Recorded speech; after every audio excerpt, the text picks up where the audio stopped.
네, 지난해 정부가 부동산 대책들을 쏟아냈지만 오히려 연이은 규제 대책이 혼돈으로 이어지면서 서민들의 박탈감은 커졌는데요.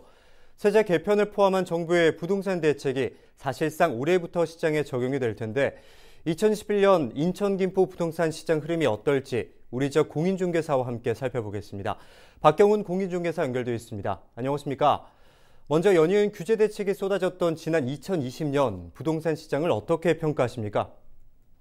지난 2020년 부동산 시장은요, 규제의 역설, 즉 서민 주거 안정을 위해서 24번째 규제책까지 내놓았지만 부분적인 상승 지역에서 임대차법 개정으로 인해서 서울, 경기가 아닌 지방까지 모두 임대가 그리고 매매 가격이 역대급 상승을 보였던 한 해였던 걸로 기억할 수 있습니다. 지난해 조정 대상 지역의 여파로 풍선 효과가 발생했던 인천의 부동산 시장, 올해는 어떤 흐름을 예상하십니까? 항상 저평가 지역이라고 했던 인천 지역도 조정 및 투기과열 지구 지정 전까지 서울에 상승세 열기가 많이 전달되는 상황이었습니다. 실수요자와 투자자가 공존해서 2020년 상반기 부동산 시장을 이끌어갔다면 조정 지역 이후에는 즉 실수요자 중심으로 하반기 신고가 행진을 이어갔습니다. 21년도도요, 2020년과 크게 다를 바 없이 거래 건수는 줄어들겠지만 실수요자 중심으로 신고가 랠리가 이어지고요.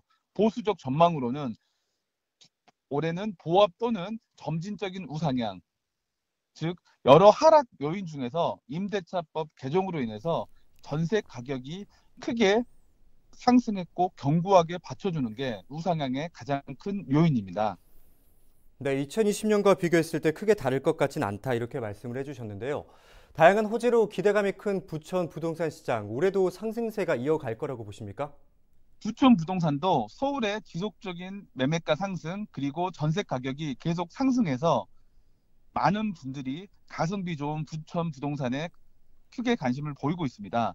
올해 입주하는 부천 H 분양권 84제곱미터 같은 경우는 최근에 10억 4,800만 원의 계약이 완료가 됐었는데요. 즉 신축 아파트 가격 상승으로 인해서 기존 아파트까지 영향을 주고 그리고 부천 영상문화산업단지 조성 등 여러 개발 호재로 인해서 추가 가격 상승을 올해도 예상합니다. 김포가 지난해 11월 당시 조정 대상 지역으로 지정이 됐는데요. 올해 흐름도 함께 전망해 주시죠. 김포도 작년 11월 거래량과 상승률이 김포 부동산에서 역대급이었습니다. 김포시에서 2020년 입주하는 물량이요, 대략 18,000세대 정도 있었음에도 불구하고 그런 상승률을 보였었고요. 정말 경이롭기까지 했는데요. 현재는 거래량이 많이 줄었지만 그래도 신고가율이 전체 거래의 50% 이상인 점, 그리고 더 이상 입주 물량이 없다는 점, 서울 부동산 시장에서 매매가가 지속적으로 상승, 그리고 강서구 부동산 상승으로 인해서 실수요자가 계속 유입이 되고 있다는 점, 그런 점을 모두 종합해 보면 김포 부동산은 2021년도에도 떨어질 이유보다는 상승 여력이 훨씬 더 많은 상황입니다. 거기다 교통 호재까지 관련해서 어떤 발표가 있다라면 다시 한번 많은 관심을 받을 듯 합니다. 끝으로 올해부터 달라지는 부동산 제도에 대비해서 이 실수요자들을 위해서 전략도 함께 세워주시죠. 실수요자 중심으로 제가 말씀드리고 싶은 거는 영끌하지 말자, 그리고 너무 성급해하지 말자, 그리고 또 주변 분위기에 너무 휩쓸리지 말자입니다.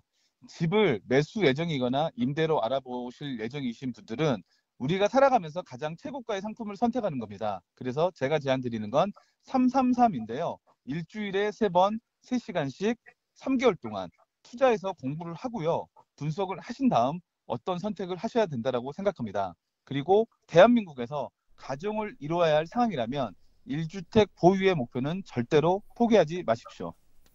네, 2021년 인천 김포 부동산 시장 흐름 전망에 대해서 이야기 나눴습니다. 오늘 말씀 고맙습니다. 지금까지 박경훈 공기중개사였습니다.